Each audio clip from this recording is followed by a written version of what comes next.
ማን ካምፓኒ እነሱ ምንም አዲስ ነገር የላቸውም። አሁን ለምሳሌ ፒኤልሲ ለየት የሚለው ምንድነው? የሚጀምረው የት ነው? ፒኤልሲ አንቀጽ 4 ፒኤልሲ 496 አይደል? ድሮ 509 ላይ ነበር። አሁን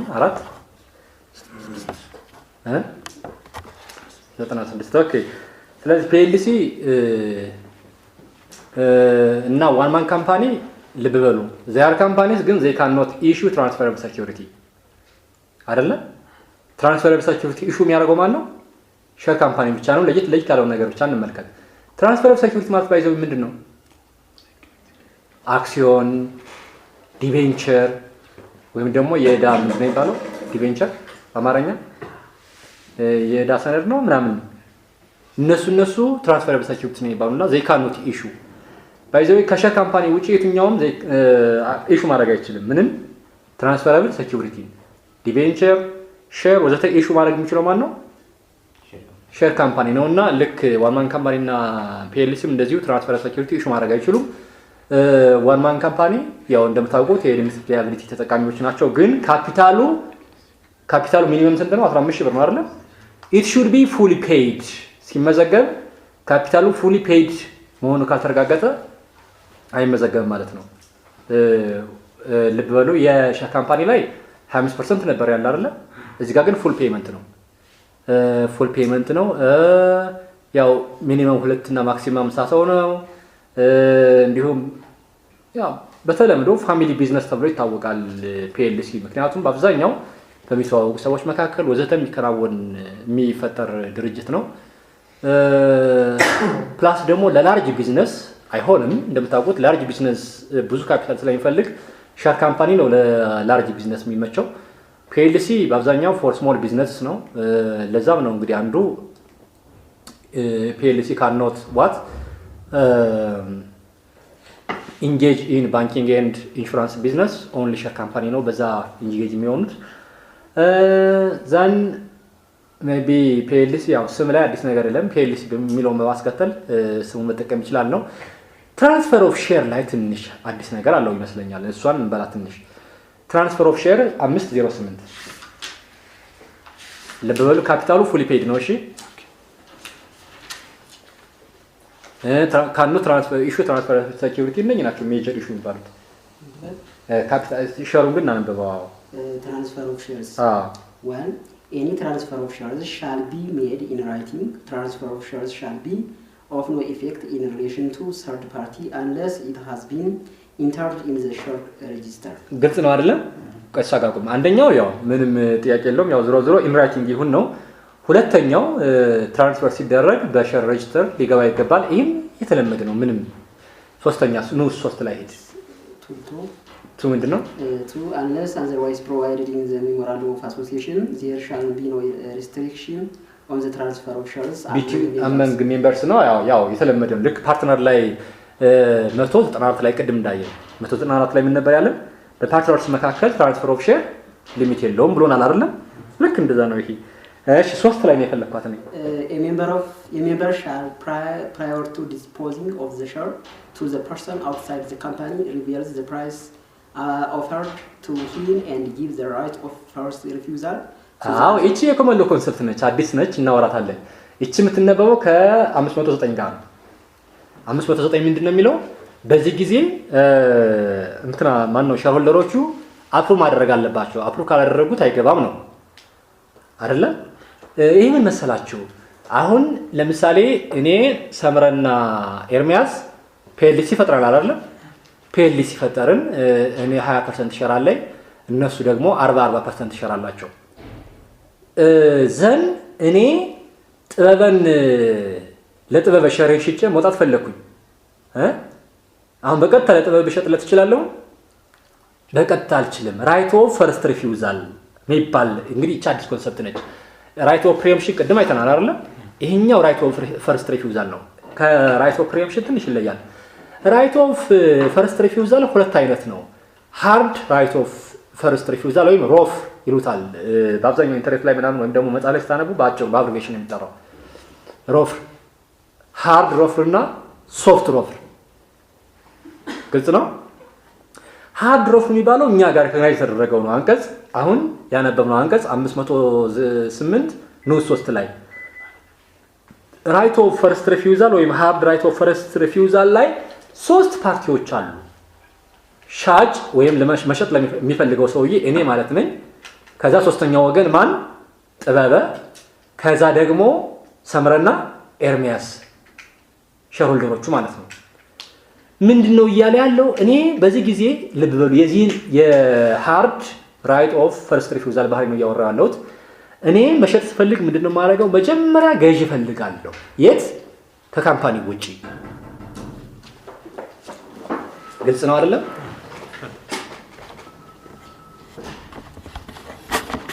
ስለዚህ ፈርስት ሪፊውዛል ራይት ኦፍ ፈርስት ሪፊውዛል እንዴት ነው የሚሰራው? መጀመሪያ እኔ ምን አደርጋለሁ ማለት ነው? ሶስተኛ ወገን የሚገዛኝ እፈልጋለሁ ከካምፓኒ ውጪ። የሰምረ ኤርሚያስ ዮሐንስ ፒኤልሲ ውስጥ 20% ድርሻ አለኝና ይህንን 20% መሸጥ ፈልጋለሁ ነው እያልኩ ያለሁት። ከዛ ጥበበ እሺ ልግዛ አለኝ። ተደራደርን፣ ዋጋ ተስማማን። የ20 ሺህ ብር ሸር ነው አይደለ? ግን ካምፓኒው ትርፋማ ስለሆነ በ45000 ተስማማን። በ45000 ምን ማለት ነው? በ2500 ብር አንዱ ሸር ሊገዛኝ ማለት ነው አይደለ? ተስማማን። ከተስማማን በኋላ ይህችን ተርም ይህችን ስምምነት ወስጄ ለማን አሳያለሁ? ለሰምረና ለኤርሚያስ። ሶስተኛው ወገን ሊገዛኝ ነው በዚህ ዋጋ። ስለዚህ እናንተ ትገዙኛላችሁ አትገዙኝም ነው ራይት ኦፍ ፈርስት ሪፊውዛል። እነሱ ያያሉ፣ አይ ተወዶብናል አንገዛም ካሉ ለማን እሸጣለሁ ማለት ነው? ለማን? ለጥበበ። እዚህ ጋር እኔ ጋር የሚጠበቅብኝ አንድ ግዴታ አለ።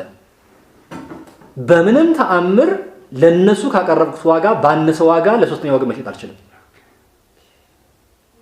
ለነሱ ያቀረብኩት 45000 ብር ነው አይደል? 20 ሺህ የግድ 45000 ብር ማግኘት አለብኝ። ከማን? ከጥበበ። ራይት ኦፍ ፈርስት ሪፊውዛል ይሄ ነው። ወይም ሃርድ ራይት ኦፍ ፈርስት ሪፊውዛል የሚባለው እኛ ጋር ከሆነ የተደረገው።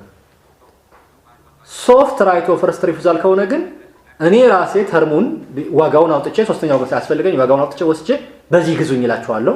አንገዛም ካሉ ከዛ ዋጋ ባላነሰ ወይም በዛ ዋጋ ወይም ከዛ በላይ በተገኘ ዋጋ ለውጭ ለኤክስተርናል ፓርቲ እሸጠዋለሁ ማለት ነው። ሆኖም ስቲል መጨረሻ ላይ እነሱ አፕሩቭ ማድረግ አለባቸው። በ509 መሰረት አፕሩቭ ማድረግ አለባቸው ማለት ነውና ፈርስት ራይት ኦፍ ፈርስት ሪፊውዛል ማለት ይሄ ነው። በዚህ የተካተተ ነው። እንዳልኳችሁ ከቅድሙ ከራይት ኦፍ ፕሪኤምፕሽን ይለያል አይደለ? ትንሽ ይለያል። አንደኛ እዚህ ጋር ራይት ኦፍ ፕሪኤምፕሽን ላይ ሁለት አካላት ናቸው፣ ሁለት ፓርቲዎች ናቸው የሚደራደሩት። እዚህ ጋር 3 ፓርቲዎች አሉ። 3 ፓርቲዎች ሲኖሩ ለሼርሆልደሮቹ ተርሙን ወሰኜ ነው ወስጄ ማሳያቸው። በዚህ ግዙኝ ነው የምላቸው። ድርድር ምናምን የለውም። ኦልሬዲ ፊክስድ ፕራይስ የለም እዚህ ጋር። እኔ ነኝ ወስኜ የምወስደው እንጂ ቀደም ጀምሮ ለረጅም ጊዜ የሚቆይ ልክ እንደ ራይት ኦፍ ፕሪኤምፕሽን አይነት ትራንዛክሽን ወይም ኔጎሺዬሽን የለም። ኤኒዌይ ፈርስት ሪፊውዛል ማለት ይሄ ነው ነው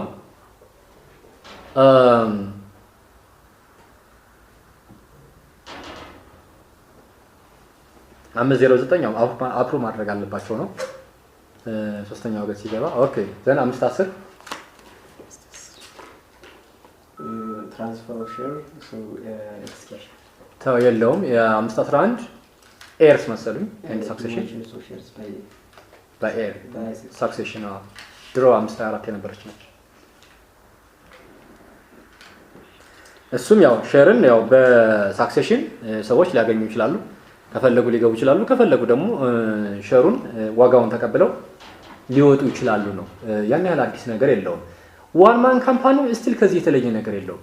ዋን ማን ምናልባት እዚህ ጋር ትንሽ ደስ የምትለው አንቀጽ 518 ላይ 518 ለምሳሌ ፒኤልሲው አመታዊ ገቢው 10 ሚሊዮን እና ከዛ በላይ ከሆነ ኤክስተርናል ኦዲተር ያስፈልገዋል።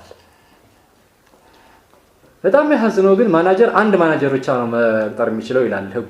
ወይም አንድ ማናጀር ብቻ እንደሚቀጥር ነው። ፒኤል ማን ነው ፓርትነርሺፕ ላይ ስትመለከቱ ዋን ኦር ሞር ማናጀር ሲኖርታል ነው የሚለው አይደለም? አንቀጽ 198 ላይ ለምሳሌ አይደል የሚለው አንቀጽ 198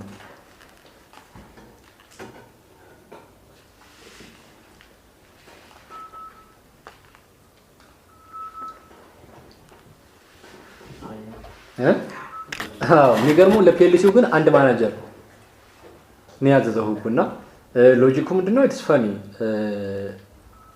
ዞሮ ምናልባት በዲፒቲ መልክ ግን በምክትል መልክ መሾም ይቻላል። ያው ምክትል ማርኬቲንግ ማናጀር፣ ምክትል ኦፕሬሽናል ማናጀር፣ ምክትል ምናምን ተብሎ የሰው ኃይል ማናጀር፣ ምክትል ሌጋል ማናጀር እንደዚህ ነገር ብቻ እንደዛ ማለት ትንሽ ፈኒ ነው። ኤኒዌይ እንደዛ ነው የሚለው 10 ሚሊዮን እና ከዛ በላይ ከሆነ ያው ኤክስተርናል ኦዲተር ያስፈልገዋል የሚል አለ።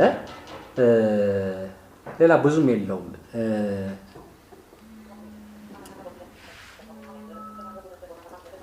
ኦኬ ዘን ዋን ማን ካምፓኒ እሱም ዳዝንት ሃቭ ኤኒቲንግ ነው።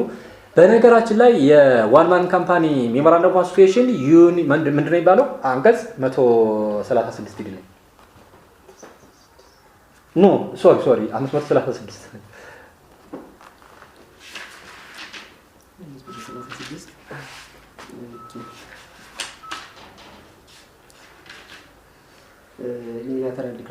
ዩኒላተራል ዲክላሬሽን ይሄ የማን ፋንታ ነው? የሜሞራንደም ኦፍ አሶሲዬሽን ነው።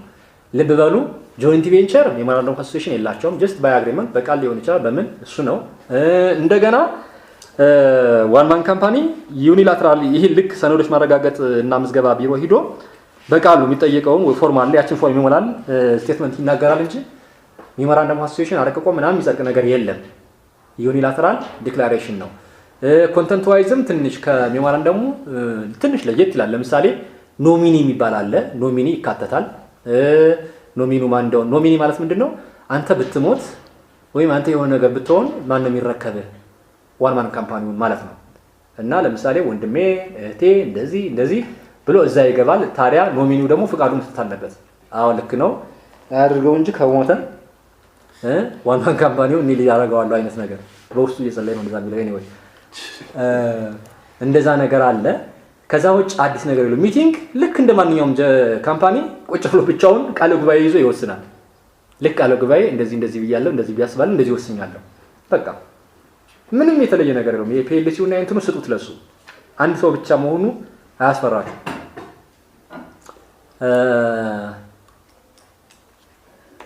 ይሄው ነው ካምፓኒ ላይ ከብዙ በጥቂቱ ጥያቄዎችን እያወራን እንቆይ። ትንሽ ስለን ምን ለምሳሌ በግሩፕ የሚመሰረቱ ካምፓኒዎች ለምሳሌ ሜድሮ ግሩፕ እና በውስጡ ብዙ ሳብሲዲያሪ ነው እሱ። ምንድነው? ለምሳሌ እኔ እናንተ ካምፓኒ ፈጠርን አይደለም? ከፈጠርን በኋላ ለምሳሌ እናንተ ዮሐንስ ኤርሚያስ ፒኤልሲ አለ። ከዚህ በኋላ እኛ ስኬታማ ከሆነ ለምሳሌ ለተሰይ ቢራ ነው የምናቀርበው እንበል። እናንተ የምናመርተው ቢራ ነው የምናመርተው። ከዛ ብቅል ምናምን ከዚህ ከገበሬው እየገዛን ተበዝብዘናል በጣም። ከዛ ምን እናደርጋለን? ሌላ ደግሞ የኛ ካምፓኒ በስንት የኛ ካምፓኒ 70% ሼር ወይም 80% ሼር፣ ሰምረና ጥበበ ደግሞ 10% ሼር፣ ስንት ሶስት ሰዎች በጋራ ደግሞ ሌላ ፒኤልሲ እናቋቁማለን። የኛ ካምፓኒ ምንድን ያደረገው 80% ሼር ነው የገዛው።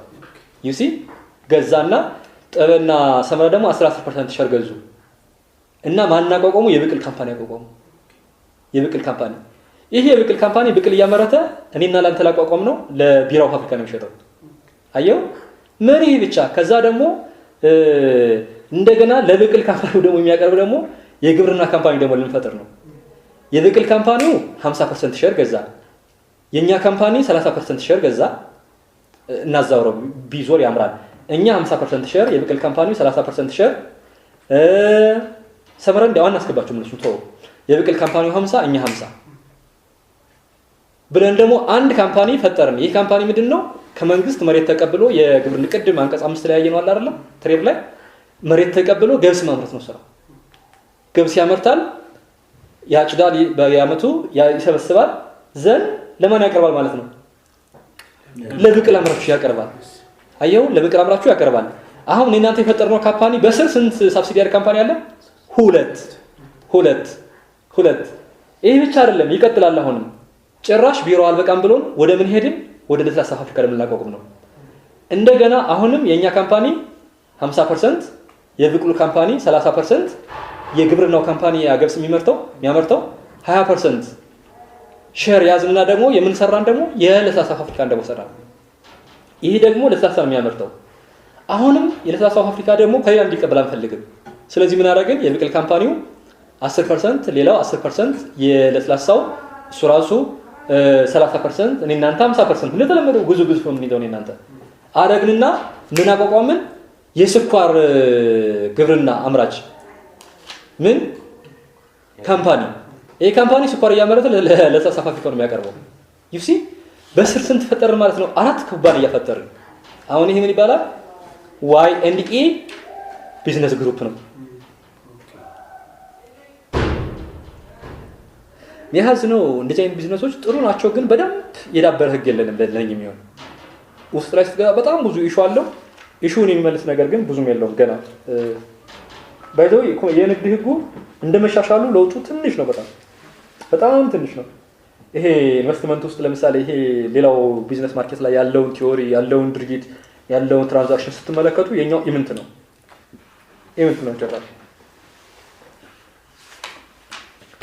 እሱ ማለት ነው። ፕሪንሲፕሎቹ አለ አይደል? ፕሪንሲፕል ኦፍ ኤፊሺየንሲ፣ ሰስተኔቢሊቲ ምናምን በቃ እነሱ ምን ማለት እንደሆነ እነሱ ማወቅ ትንሽ ናቸው። ከዛ ውጭስ ስኬጁል ለምሳሌ ግሎባል እና ስኬጁላር ታክስ ሲስተም ምን ማለት ነው? እቺ ከዛ ደግሞ ጁሪስዲክሽኑ ደግሞ የኛ ጁሪስዲክሽን ወርልድ ዋይድ ነው ወይስ ምን ነገር አለ አይደል? ይሄ እንትን አንቀጽ ስንት ነው? 4 5 አካባቢ 7 መሰለኝ። እሱን ማወቅ። ከዛ ውጭ ቫት ተርኖቨር ምን ማለት ነው? እርስ በርስ ማን ከምን ይለያል? በምንድነው? የዜሮ ሬቲንግ ምንድነው? ክሬዲት ማለት ምንድነው? ይችል እኮ ነው። ሌላ ምንም እንትን አትበሉ። ታክስ ላይ ለኢንተረስቱ ካላችሁ አንብቡት። ለፈተና ግን ብዙም አትበሉ። ሆን ተብሎ ነው። ይሄ አግሪመንት አለ። በቃ ታክስ ላይ ያን ያህል እንደ ንግድ እንደ ኮንትራት የሚመጣ አይደለም።